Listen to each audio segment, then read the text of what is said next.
masculine frame is we were talking about how grounded you are and how the world occurs, your context, who you are. Frame control in reference of, like we're talking about now, what I was speaking to. Something happens and you feel something. You have the human experience. Like, just because you're a man, you're choosing to lead, choosing to put on the masculine, does not change that that frame, that world that you're creating around your context does not get shook or have a human experience.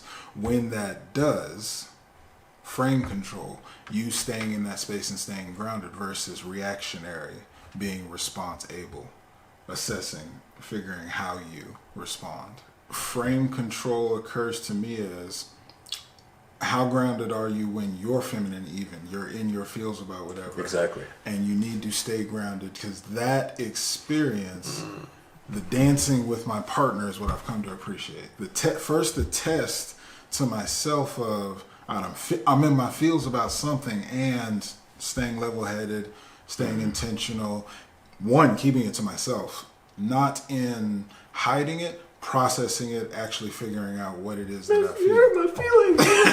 Right? That's not the space. That's not the direction. Like, I need to file a complaint. I don't know why it's not that shit. That's just not how it works. My feelings.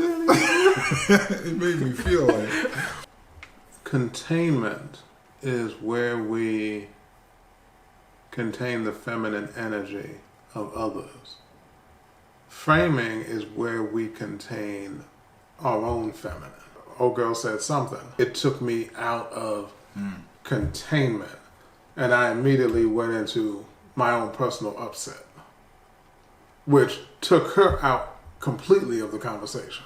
Mm-hmm. So you're saying in that moment you were containing her, because in that moment you were in your masculine, she did something or said something, right, that you're like, screw the and once I lost my frame, right, I lost her containment, because now you're operating feminine to feminine, right. Exactly.